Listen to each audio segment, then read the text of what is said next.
There is one question that can shape how people see you in the first 30 seconds. Tell me about yourself. And for so many women, that moment feels surprisingly hard. Today, we're talking about how to answer that question with clarity, confidence, and intention. Welcome to Communication Skills for Working Women. I'm Elizabeth. And I'm Rose May. Do you find yourself second guessing or avoiding conversations because you're worried about being misunderstood? You're not alone. On this show, we're sharing tangible tools for assertiveness, emotional resilience, and real life communication wins and fails. Let's sharpen our communication together.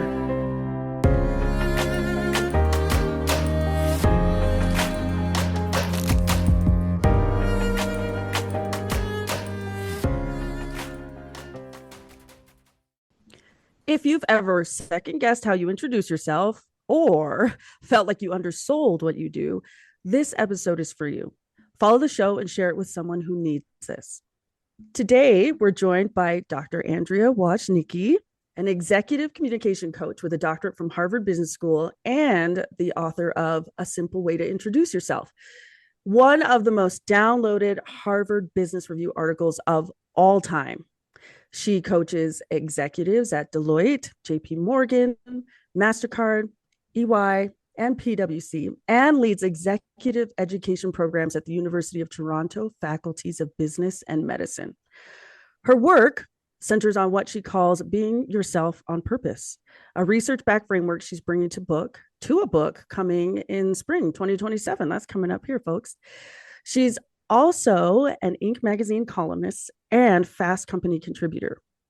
What stands out about Dr. Andrea's work is her focus on what she calls being yourself on purpose, a practical, research-backed way to build confidence and communicate clearly.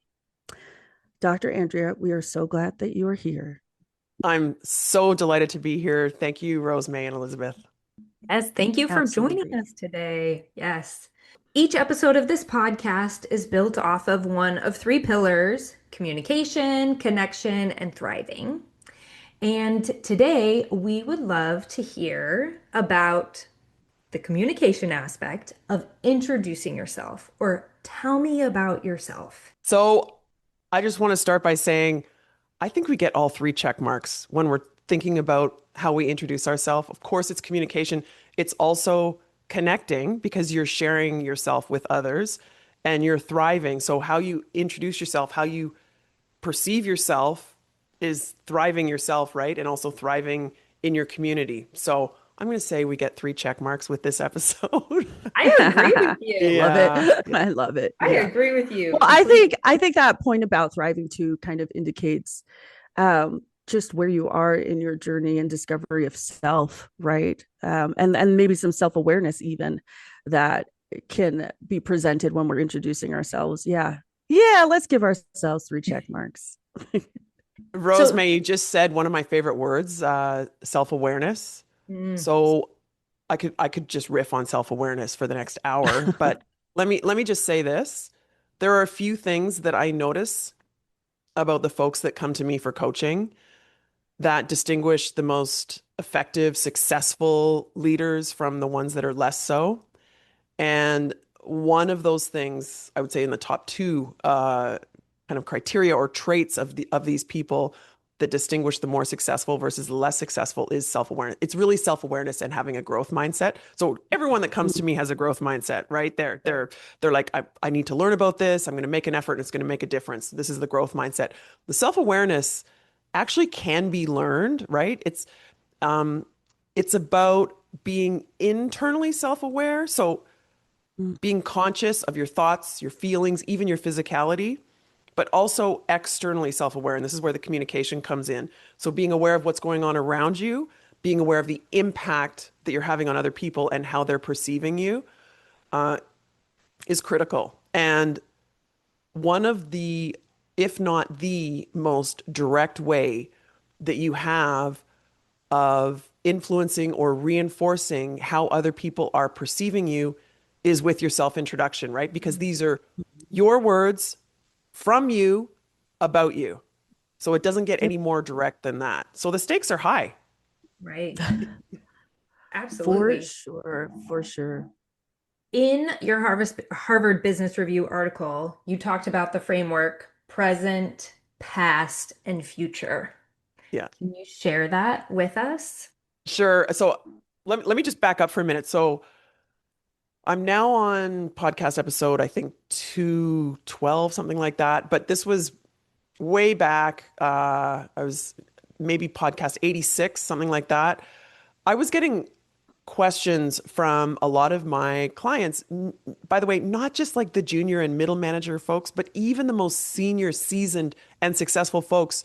They would come to me and they'd say, I need help with my brand. I don't even know how to introduce myself. I remember this one very successful consultant came to me. She's a senior partner at a big consulting firm. And she said, I'm asked to introduce myself to prospective and current clients.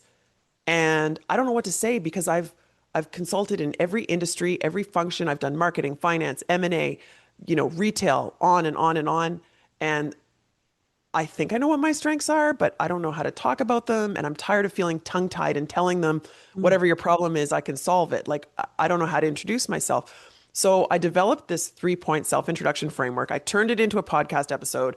I started getting emails from strangers thanking me. And I thought, I think I need to write this up. So I wrote it up. I sent it into Harvard Business Review, and they published it. That was in 2022.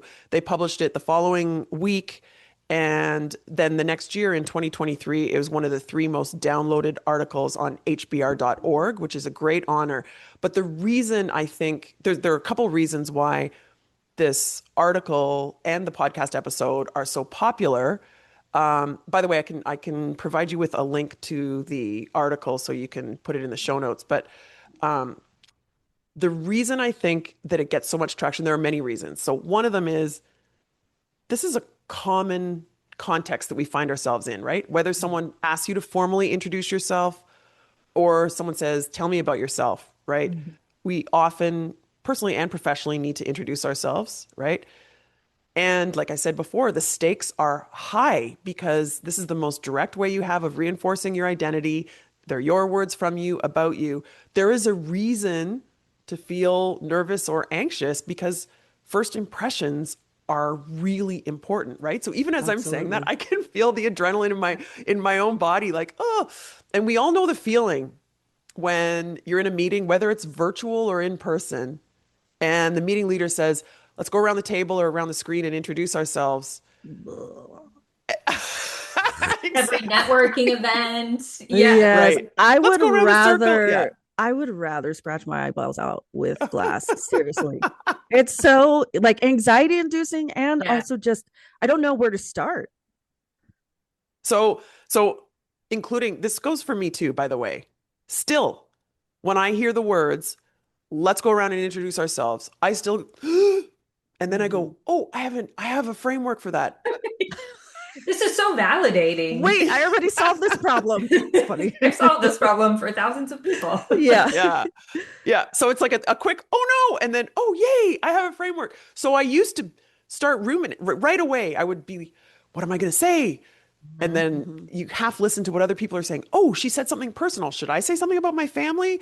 Should I tell them that I just won some award? Or, I hear from my clients, like, am I bragging if I tell people that I just got promoted? Like, and your brain's doing this and you're not listening really to anything that anyone's saying, right? And then it comes to you, blah, and you just like blurt it out. And then it goes to the next person. And then you immediately start going into regret mode. Oh, I should have spoken longer. I really cut myself short. Or, oh, I spoke for too long. Or, oh, I should have said this. Or, oh, I forgot that. Right? Okay. So this framework is so elegantly simple. It leverages the power of 3. I'm a big fan of the power of 3. I'm looking at my screen right now. I see our 3 boxes beautifully there. There's something beautiful about 3. It's substantive without being overwhelming. It's easily recalled. And that's the point here. We can easily say to ourselves, I've got a 3-point self-introduction framework, present, past, future. So we start with the present. Don't make the common mistake of starting way back. So when someone asks you to introduce yourself, what they really care about is what you're doing right now today. What do you do, right? Many of us fall into this mistaken assumption is that people want to hear our bio. We don't need to hear your epic bio, right? If we wanted that, we would ask for your resume or we would read your bio. So the next time you hear people introduce themselves, you'll hear someone go, well, I graduated from university in 2002. And you're like, whoa, don't care. Like, don't care. I want to know what you, right? So start with who you are. It is the most important. There's a primacy effect. The thing that you say first is going to be recalled. So it could be your name, your title, and your company. If you've done the work on your personal brand, you could also talk about what your main strengths are. So I say, my name is Dr. Andrea Wojnicki. I'm an executive communication coach at Talk About Talk. It could be as simple as that. Or you could say and then elaborate a little bit. Again, it's present tense. Okay. So you're 1/3 of the way through the framework. Step 2, you go back to the past and you think about the people that you're introducing yourself to and also the context that you're in. How long are people talking? How formal is it? All that. And you establish credibility by mentioning a couple things you've done in the past. So I say, previously I earned my doctorate at Harvard Business School, and then I taught at the University of Toronto in the MBA program, where I'm now teaching in the executive education program and at the Faculty of Medicine, teaching communication workshops. And right, so you're thinking about what do the people around you care about? What are your goals, and how can you share things? What things can you share with them about your past that will help you, at least in a professional context, establish credibility? And most people, if they are following along here, will kind of think, well, and then you're done, right? And especially if you're going around the circle or around the screen and you're the next person, you don't want to interrupt the person in the middle of their so it's like they're like, yeah, I did this and I did this, and they kind of slow down and you're like, are you done? You don't want to interrupt them. So instead of just trailing off, step 3, you want to punctuate your self-introduction with a future-oriented statement with enthusiasm. So there's all sorts of research. I know this as a communication coach. There's all sorts of research about how enthusiasm, signaling the emotion of enthusiasm, has great benefits. Teachers and coaches who are more enthusiastic, their students learn more. Negotiators who are more enthusiastic are invited back to the negotiation table. Salespeople who are more enthusiastic. Now there is a threshold you can go beyond and be like the crazy salesperson, but enthusiastic salespeople are more likely to close the sale. And this is a big one. Enthusiastic job candidates are more likely to get the job. So I say end your self-introduction with a future-oriented statement with enthusiasm. And this part is not in the HBR article. I say this now. Ideally, make it about the people that you're introducing yourself to. So if I was introducing myself to you two, Elizabeth and Rosemary, I would say, I'm really looking forward to this conversation and getting to know you two better. So it's like 1 or 2 sentences about the other people and the future, like the thing that you're working on. So it's present, past, future. And then you end it, like I say, punctuate it with this future-oriented statement. And then it's very clear that you're done. You're enthusiastic. You've made a great impression. And nobody knows if you forgot to say something about the present or the past, right? So just stop that negative rumination and know that you sound clear and confident. I love this so much. Can you quickly coach me Yes. on I'm going to a networking event on Friday. It's a women's networking event for our local Chamber of Commerce. So it's all business owners in our community. And my goal with them is to, build connections, introduce people to the podcast, Communication Skills for Working Women, but then also offer services of workshops around communication within their organizations. Okay. So can I just interrupt you for 1 second and say, I love that you stopped and said, first, I need to share the context, because I didn't mention this, but this is really critical. This framework is not a script. It's not like I'm giving you this framework and everyone's going to write down, here's what I'm always going to say for the present. Here's what I'm always, no. You will always customize, especially step 1. I mean, in a professional context, you're pretty much going to say who you are and what you do, right? You could tailor it a little bit, but step 2, the past tense, you're definitely going to customize that, ideally customize it. I am so not a fan of memorized scripts to the point that some of my clients have asked me to help them with their elevator pitch or their elevator speech. And I just say, no.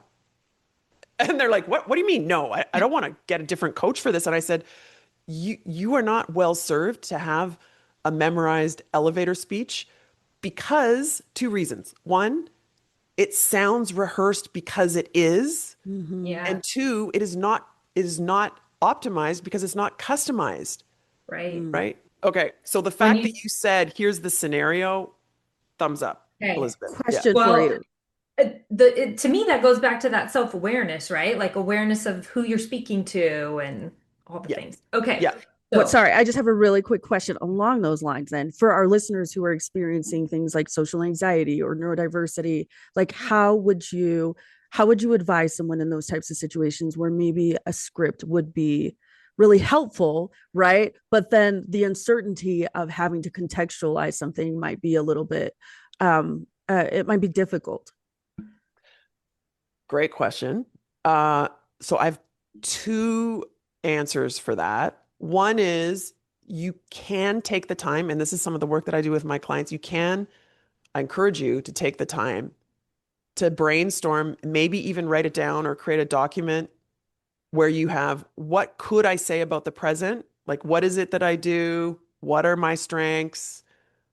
And then for the past, like, what are the past jobs that I had, the big wins that I had, the experience, Big the wins. credentials, all of those things. What it could be, like I said, past jobs or educational credentials, things like that. So you could list probably 5 to 10 things like that, and then think of it as not a script. It's more like a dictionary, right? Or like a multiple choice. So you can pull which 2 or 3 things, depending on the context, are relevant, right? So I don't always talk about teaching at the University of Toronto. I don't always talk about my Harvard Business School degree. I haven't shared with you that I used to work in brand marketing at Kraft Foods. I haven't shared with you that I've lived, in Calgary and in Boston, right? So depending on who I'm talking to, those things may or may not be relevant. So it'll help boost your confidence if you have done the work to think about what some of your positive and unique experiences or traits are. So that's one thing. The other thing that I would say is I get this question all the time. Talking about my unique strengths, I'm really not comfortable with that, Andrea. I think I have imposter syndrome, whatever. I don't want to sound arrogant. That's what I hear. I don't want to sound arrogant. And this is my answer to that. There is nothing arrogant about being really clear on your unique strengths. So arrogant people think they're good at everything, right? They're done learning. They know everything and they're good at everything. People that are kind of ideally confident are clear on their unique strengths or their unique identity. Clear. Yes. Thank you. Sorry. I didn't mean to put you on the spot. And I was just thinking about my individual sessions with clients and how this would be adapted in those types of situations. That is such a great idea. Such a great idea. I love that. Thank you. Yeah. Sorry, Elizabeth. I love that you asked that question. It gave me a minute to kind of think through my introduction. Yeah. So I fully appreciate this. All right. So I'm going to go. Okay. I'm Elizabeth Amarino, and I currently co-host Working Women podcast. I also do workshops and keynote speaking. In the past, I've facilitated communication workshops and I do need to practice this a little bit. Okay, I'm going to start over. Does that work? What would you tell me to do? By the way, I want to point out you said in the past, and I was going to say there. Not only is there nothing wrong with saying presently I am, and then in the past or previously like you can be very explicit about like now I'm moving on to this. I wouldn't say like I do on my LinkedIn. If you look at my about section, it says I'm going to introduce myself using the self-introduction framework. Like I wouldn't do that, but you can literally say my name is, currently I am, and then in the past the way you did. I love that. And then you could even say in the future, I'm really looking forward to, right? So, Okay. All Mm, right. I'm going to do this. you're doing it. I'm doing it. All right. Yeah. My name is Elizabeth Amarino, and I currently co-host the Communication Skills for Working Women podcast. In the past, I have facilitated many workshops and trainings, and I'm getting too wrapped up in this in my brain. you're being very spontaneous and brave doing this while we're Okay, recording. that is true. Let me just go through it. Okay. Yeah, just do it. I'm just going to do it. I'm Elizabeth Amarino, and I co-host the Communication Skills for Working Women podcast. I facilitate workshops and trainings, and I speak on thriving through transitions. And I look forward to working with you and supporting your businesses here in Calvert County. Amazing. Amazing. Okay. How did it feel, first of all? When I just did this at the end, it felt really good because I felt very clear and Mhm. very aware. Like I knew who I was talking to. I knew what I wanted them to understand. I wanted them to understand who I was, what I do, but also how I can connect with them. And Mhm. I felt like I did all of those things. It also didn't feel like I'm trying to sell myself. I felt like I'm trying to connect with you through you Oh, understanding who I am. And that oh, felt really, really good. so good, Elizabeth. I love that. You So weren't I selling yourself. You were, what did you say? Connecting with others and yeah, trying to support others within my community through them Mhm. understanding just who I am. Because Yeah, they're going to see who I am and be like, oh, that will fit in my organization in this yeah, way, yeah, or not. yeah.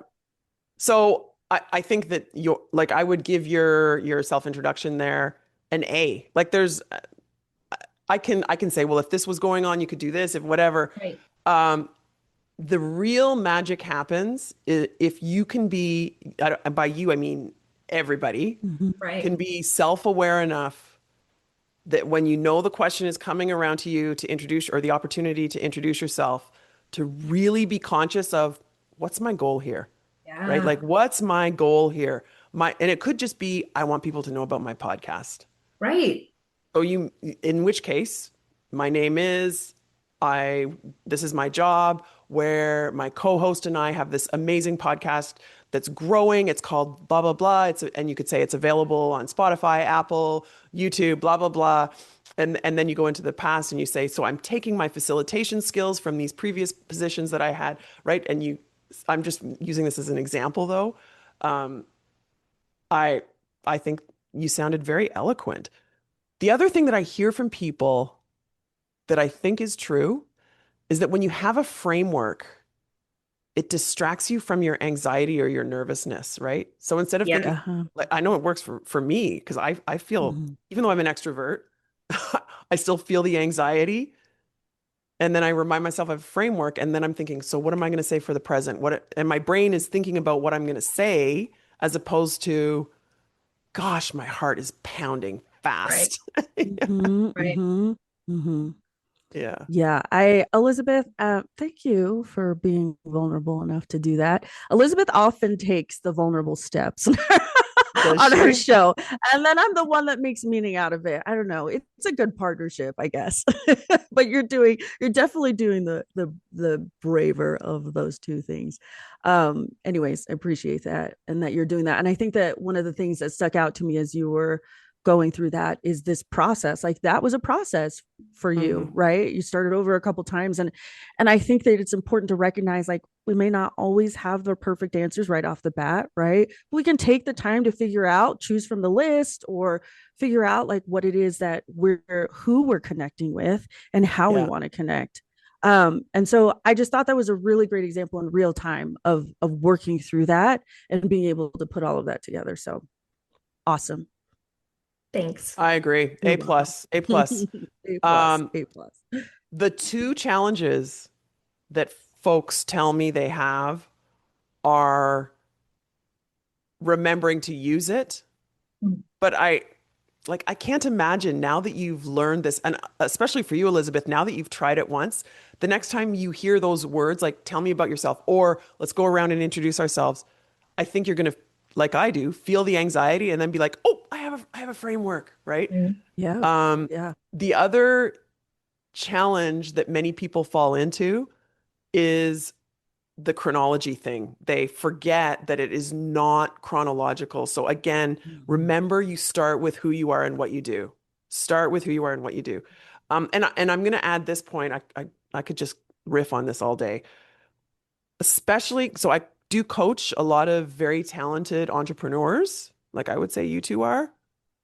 And I think especially when don't work, like if you work for Deloitte or Bank of America or something that everybody knows what it is, you don't really need to say like what the industry is. But if you have your own company and you want people to remember what your company's called and what you do, I think especially for entrepreneurs or people that work for small companies, saying, my podcast is called, or my company is called blah, blah, blah, where we, whatever. So for example, I was coaching a woman who has a tattoo company, and she would say, I started a company called blah, and she just would say the name and then she'd keep going. And I'm like, no, no, no. Like, tell people how it's spelled and tell them what you do. And she was like, oh, I'm like, yeah, this is your chance. Yeah. Awesome piece of advice. I probably would not have guessed that. And now I'm recognizing how much I appreciate it when others do that, actually. Yeah. Yeah. Yeah. And then I feel like, oh, okay, I understand your context because you've been able to explain that to me. Yeah. Ooh, I love that. So in my mind, yeah.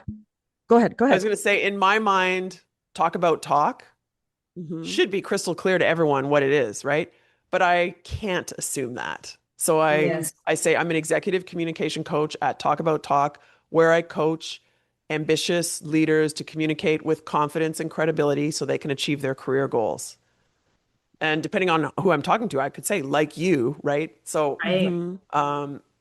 really clarifying what you do. And back to this point about being scripted versus customizing, those little phrases, like the little phrases are definitely memorized, but I'm constantly tweaking them and upgrading them, and depending on the context, sharing them or not. Absolutely. One final thing that I just really resonated with me is, as you're talking about your framework, this idea of punctuating with enthusiasm, and for whatever reason, that word punctuating really struck me and really resonated with me. And I'm carrying that with me, and I think I'm like digesting it and trying to find a way to incorporate it into my introduction. And so I just wanted to thank you for that, because that has really it's really kind of turned my mind in a different direction. And then when I think about my clients as well, like sometimes the conversation goes into, well, I don't know what to say or how to end or how to do this, how to do that. And this phrase of punctuating with enthusiasm, I think is going to be so incredibly helpful in relieving some of that anxiety that I think that people experience sometimes. And like, how do I end? I just trail off. What am I doing? But that's brilliant. Brilliant. Oh, also, okay, I know we're running out of time, but I got to say this.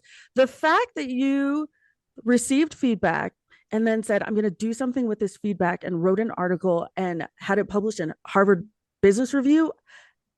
I wish that you guys, wonderful. So wonderful. And that is so inspiring. Just recognizing the value in what you have and then putting it out there, but taking those steps to put it out there, and then being like, in return, being the most downloaded. That is absolutely incredible and inspiring. And I wanted to share that because that too was inspiring to me. So thank you for that. So, thank you for saying that, Rosemary, and I guess what I would encourage us all to do, and including myself, is to look at the data. So I was looking at the downloads for, I said episode 86 of Talk About Talk, and I saw the numbers like double what a typical one would be. So my thought was, and the podcast was pretty young at that point, I was like, people are recommending this episode to their friends, because that's the only way that would happen, right? Interesting. And then I started getting emails, right? So whatever the data form is, like if you're an executive in a big company, and you go in and you lead your usual meeting, but you do it in a slightly different way. And 3 people afterwards reach out to you and say, like, that was amazing, or you really made me think about this, or whatever. Like, that's also data, right? So I'm just saying, pay attention to the data, and then you can optimize what you're doing based on that. And I remember when I wrote up the article after so I had the podcast transcript, I'd coached people through it, I was very familiar with it. And I wrote up the article, and it was so easy to write. And I remember thinking, that was weird. It was so easy to write. I think that means something. Yeah. So paying attention to those little cues. And like in real time here, Rosemary, I'm going to say this. I don't typically use the term punctuate with enthusiasm. I say, demonstrate enthusiasm. I say, show the emotion, signal enthusiasm. It just like came to mind. And when I said it, it kind of felt good. And then I think I said it twice, and now you've repeated it. So I'm making a note to myself, I'm writing my book. I'm writing the second revision right now. I'm going to go in there and add that. So it's about constantly thinking about the words that you're using that are getting traction, the things that you're doing when you communicate that get traction, and just constantly improving. Dr. Andrea, thank you so much. Thank you so much for being with us today. I have found this, I've found this conversation to be so like uplifting and making me feel like I'm enthusiastic. And Elizabeth will tell you that doesn't occur frequently. And so I appreciate just the energy that you brought and the expertise that you brought with us. And I guess I would say just to our listeners, this week, take a few minutes to write out your present, past, future introduction and try it in your next conversation. Dr. Andrea, where can listeners connect with you? The easiest thing to do is probably go to my website, which is try to make it as easy as possible, right? It's talkabouttalk.com. I'm also on LinkedIn a lot, so you can find me there. You can DM me. I will respond personally. So Perfect. Either talkabouttalk.com or my LinkedIn page, and it's just my name, Andrea Wojnicki. Perfect. We'll make sure to include those in the show notes. Yes. Thank you so much. Yeah. Thank you. Yeah. If this episode resonated, share it with someone who needs it, and make sure you're following the show. And remember, speak clearly and listen bravely. When you feel confident in your communication, everything changes. We'd love to hear your wins, failures, and insights on Instagram at Communication Skills for Women. Leave a review and connect with us. Until next time, speak clearly and listen bravely.